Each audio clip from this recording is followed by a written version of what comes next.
Assalamualaikum warahmatullahi wabarakatuh. Selamat pagi. Kita dari kelompok 8 hari ini ingin mempresentasikan presentasi bahasa Indonesia tentang artikel ilmiah.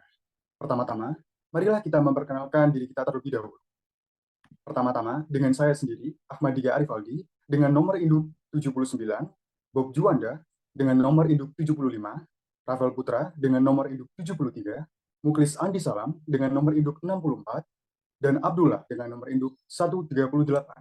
Tidak lupa dengan anggota kita yang terakhir, Ferdian dengan nomor induk 128. Hari ini materi presentasi kita adalah 1. Artikel ilmiah, 2. Organisasi artikel ilmiah, 3. Artikel populer, 4. Organisasi artikel populer, dan yang terakhir rangkuman. Selanjutnya, materi kita adalah artikel ilmiah.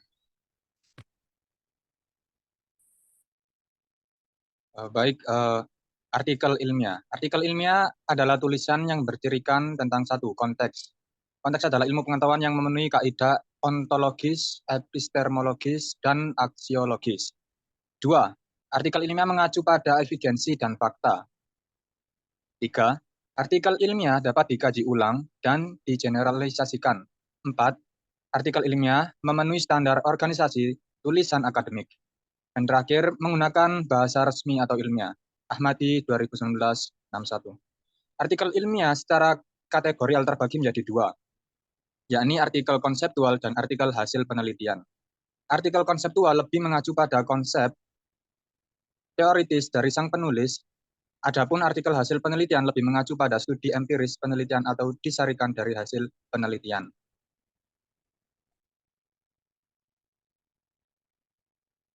Dan organisasi artikel ilmiah terdiri dari 8 bagian. 1. Judul, 2. Abstrak, 3. Pendahuluan, 4. Landasan teori, 5. Metode penelitian, 6. Analisis atau hasil diskusi, 7. Kesimpulan, 8. Daftar rujukan. Next. Yang berikutnya ada judul. Judul adalah core-nya artikel. Karena itu, judul artikel ilmiah harus memiliki orisinalitas tinggi agar mampu menarik pembaca. Judul berisikan tentang judul yang mempresentasikan topik. Panjang judul sekitar 5-12 kata. Jika judul terlalu panjang, penulis bisa menggunakan subjudul agar memudahkan pembaca dalam menangkap makna dari judul tersebut. Judul yang terlalu pendek terkadang tidak bagus, sebab tidak mampu mempresentasikan topik yang dibahas oleh penulis. Begitu juga judul yang terlalu panjang, terkadang berkesan bertele-tele, sehingga membingungkan pembaca dalam memahami topik artikel yang dimunculkan oleh penulis. Karena itu, panjang pendek judul artikel ilmiah harus disesuaikan dengan topik yang dibicarakan. Abstrak ialah intisari artikel ilmiah. Melalui abstrak, seorang pembaca bisa memahami isi tulisan secara garis besar. Standar penulisan abstrak setiap jurnal berbeda-beda sesuai dengan gaya selingkung masing-masing jurnal. Meskipun demikian, penulisan abstrak memiliki ciri yang umum, yakni sebagai berikut. Pendahuluan, metode, pembahasan, dan simpulan atau dikenal dengan istilah IMRAT. Introduction, method, result, discussion, dan conclusion. Panjang abstrak sekitar 150 sampai 250 kata. Dalam abstrak terdapat kata kunci yang menjadi indeks atau yang menjadi indeks untuk artikel, misalnya pendidikan dan sains. Next. Oke, next. Oke, berikutnya adalah pendahuluan. Pendahuluan dalam artikel ilmiah ialah hal yang melatar belakangi suatu penelitian dilakukan. Pada pendahuluan, seorang penulis menunjukkan penelitian terdahulu yang memiliki relevansi dengan topik yang dibahas. Dalam pendahuluan berisikan hal berikut. Dalam penulisan artikel ilmiah, terdapat beberapa elemen penting yang harus diperhatikan. Pertama, latar belakang menjelaskan mengapa penelitian dilakukan. Seringkali berdasarkan kesenjangan pengetahuan yang ada. Kedua, perumusan masalah adalah turunan dari topik penelitian yang harus memiliki integralitas dengan judul, isi, dan simpulan. Yang terakhir, manfaat penelitian harus disajikan secara eksplisit untuk menunjukkan urgensi penelitian tersebut. Meskipun terkadang kualitas penelitian tidak selalu berkorelasi dengan tingkat manfaat yang diungkapkan. Next.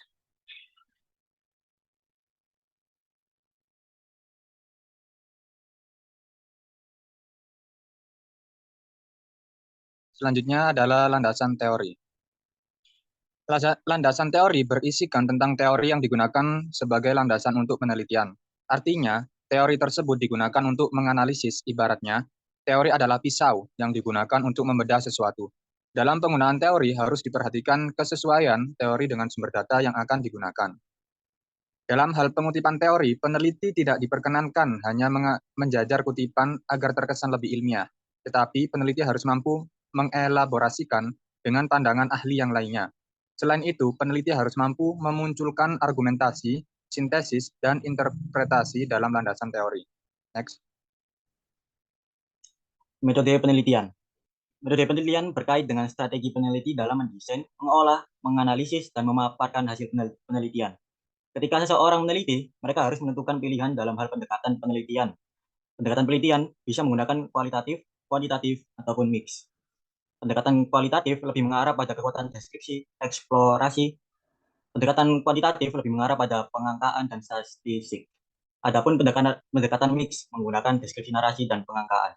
Next. Selanjutnya, yakni analisis dan atau diskusi hasil pembahasan. Dalam artikel ilmiah, terdapat dua segmentasi, yakni analisis dan diskusi hasil pembahasan. Analisis berkait dengan data utama yang dianalisis oleh peneliti. Adapun diskusi hasil pembahasan ini ialah analisis yang dihasilkan oleh peneliti didiskusikan, disintesiskan, dan dikomparasikan dengan hasil penelitian terdahulu. Disinilah letak novelty seorang peneliti dalam menghasilkan sebuah penelitian. Dalam penulisan artikel jurnal, bagian ini terdapat dua subbab, yakni analisis dan diskusi hasil pembahasan. Namun ada pula yang menjadi satu subbab saja, yakni pembahasan. Next.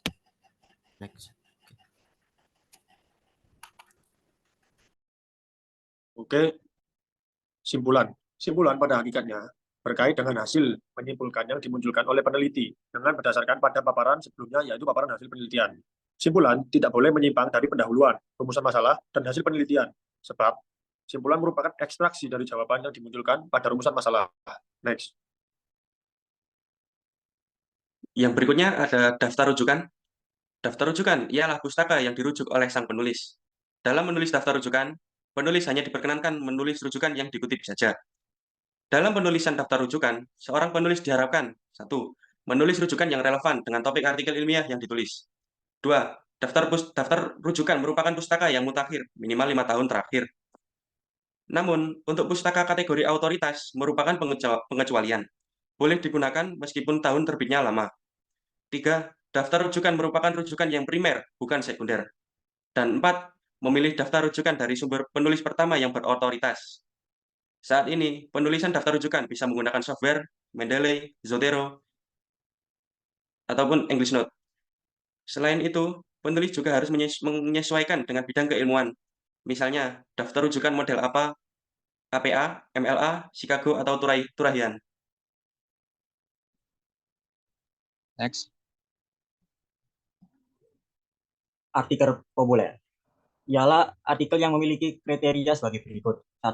Ditulis dengan menggunakan bahasa yang populer, cair, dan plastis. 2. Substansi yang dimunculkan berkait dengan topik umum dan dekat dengan masyarakat. 3. Orientasi atau sasaran membacanya adalah masyarakat umum, bukan kalangan tertentu. 4. Penulisnya bisa berasal dari kalangan akademik, profesional, dan umum. 5. Narasi tulisan menggunakan teknik ringan tapi mengena. Dan 6. Media yang memuat artikel populer adalah media yang merupakan konsumsi masyarakat umum.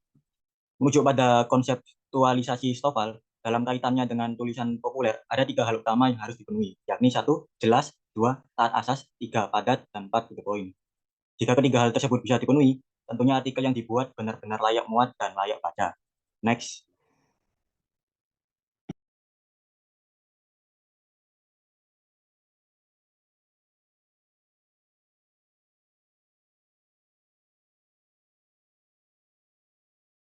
L.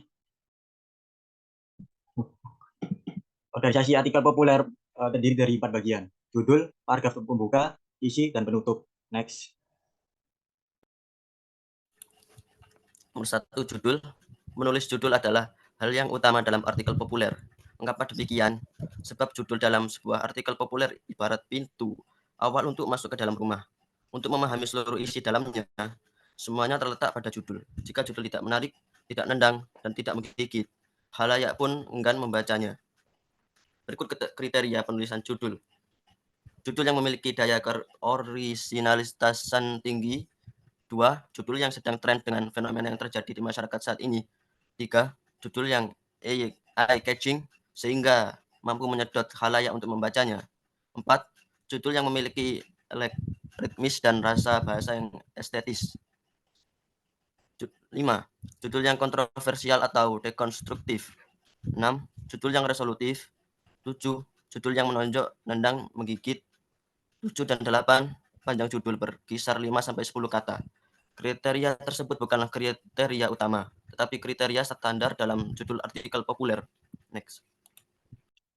Baiklah, yang berikutnya ada paragraf pembuka. Menulis paragraf pembuka atau lead harus menarik agar bisa menyedot pembaca untuk menikmatinya. Memang, jika ditelaah secara mendalam, tidak ada formula jitu untuk menjamin terciptanya lead yang menarik. Namun, ada cara lain yang dapat ditempuh, yaitu dengan mengikuti anjuran agar lead itu selain mengandung unsur 5W1H, ia juga harus memiliki punch atau tonjokan. Lead menarik adalah lead yang menggunakan kalimat pendek. Lead yang menggunakan kalimat panjang akan membuat pembaca terengah-engah layaknya berlari karena itu kepekatan dalam menulis lead diperlukan. Jika sudah menulis lead, silakan dibaca sendiri. Apakah terengah-engah ketika membaca? Jika kita tidak terengah-engah, lead tersebut bagus.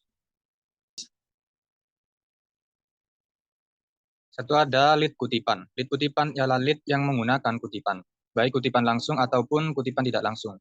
Selama ini, lead kutipan lebih banyak menggunakan lead kutipan langsung. Kutipan yang digunakan di lead berasal dari ayat-ayat suci, undang-undang kenegaraan, ucapan para tokoh seperti filsuf, psikolog, sosiolog, antropolog, politik, ekonom, agama, film atau sinetron, ataupun iklan. Dalam menggunakan lead kutipan, seorang penulis pemula harus menyesuaikan dengan topik yang ditulisnya. Artinya, jangan sampai kutipan yang digunakan sebagai lead tidak memiliki kegayutan dengan topik yang dibahas. Kekuatan alam memilih lead kutipan akan memiliki efek estetis dalam sebuah tulisan. Next. Lead metafor. Lead metafor ialah lead yang menggunakan metafor, gaya bahasa atau ungkapan. Metafor tersebut bisa berkait dengan metafor kekinian ataupun metafor Pumasalapawan. Artinya, seseorang bisa menggunakan metafor modern. Misal, Tiongkok adalah macan Asia. Next. Lead imajiner atau pengandaian. Lead imajiner atau pengandaian ialah lead yang menggunakan imaji, baik imaji sang penulis ataupun imaji sang pembaca. Lead imajiner ini mengajak sang pembaca untuk mengimajinasikan sesuatu, misal kaitannya dengan masalah politik, ekonomi, ataupun budaya. Lead ini mengajak pembaca untuk melihat ke masa depan ataupun melampaui masa depan. Kata-kata yang digunakan, misal bayangkan, seandainya, dan seumpamanya. Next. Lead komparatif. Lead komparatif ialah lead yang dimunculkan oleh penulis dengan cara mengkomparasikan atau membandingkan dua atau lebih sesuatu yang ditulis. Lead komparatif biasanya membandingkan sisi baik dan buruk, hitam dan putih, masa lalu dan masa kini, atau masa kini dan masa depan. Komparasi tersebut bisa dimunculkan juga dalam bentuk lintas bidang, sehingga pembaca kadang diajak untuk mengkomparasikan antara kenaikan harga bensin dengan kesejahteraan kehidupan penjual Lombok. Next.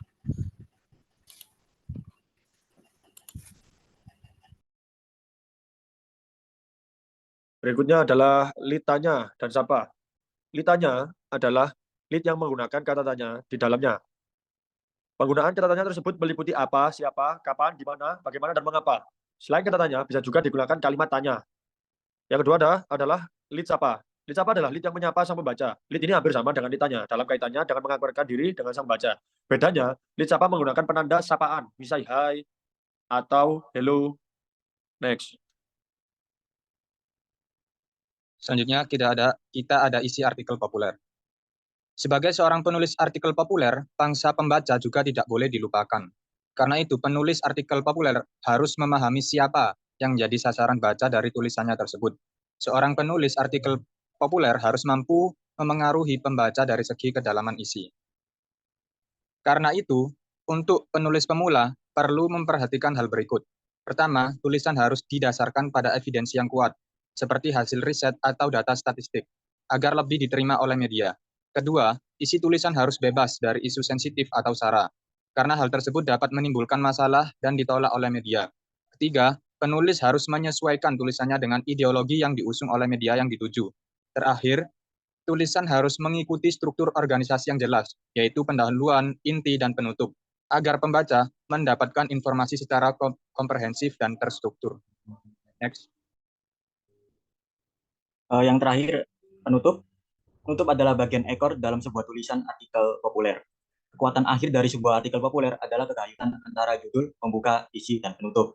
Di bagian penutup, sang penulis artikel biasanya memunculkan hal berikut, saran dan alternatif, yang berkait dengan fenomena yang telah dimunculkan di segmen isi, humor filosofis berkait dengan isi yang dibahas, dan refleksi atas artikel yang sudah dipaparkan. Dalam refleksi tersebut, sang penulis menawarkan pada pembaca dalam memandang suatu hal. Next.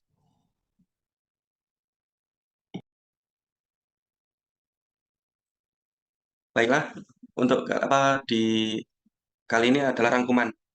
Artikel ilmiah bercirikan 1.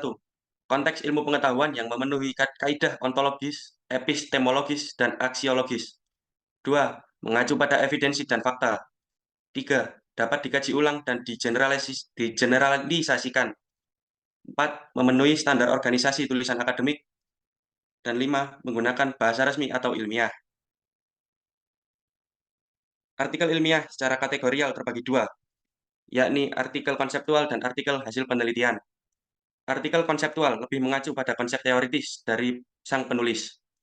Adapun artikel hasil penelitian lebih mengacu pada studi empiris penelitian atau disarikan dari hasil penelitian. Organisasi artikel ilmiah terdiri atas judul, abstrak, pendahuluan, landasan teori, metode penelitian, bahasa atau diskusi hasil, simpulan, dan daftar rujukan. Artikel populer adalah tulisan opini dalam media massa. Artikel populer memiliki kriteria sebagai berikut. 1. Ditulis dengan menggunakan bahasa yang populer, cair, dan plastis. 2. Substansi yang dimunculkan berkait dengan topik umum dan dekat dengan masyarakat. 3. Orientasi atau sasaran pembacanya adalah masyarakat umum, bukan kalangan tertentu. 4. Penulisnya bisa berasal dari kalangan akademik, profesional, dan umum. 5. Narasi tulisan menggunakan teknik ringan, tapi mengena. Dan 6. Media yang memuat artikel populer adalah media yang merupakan konsumsi masyarakat umum. Organisasi artikel populer terdiri atas judul, paragraf pembuka, isi artikel populer, dan penutup. Next. Baik, terima kasih. Sepertinya sama itu saja presentasi kita pada hari ini. Terima kasih kepada teman-teman yang telah mempresentasikan materi-materi tersebut secara beruntun dan jelas ya.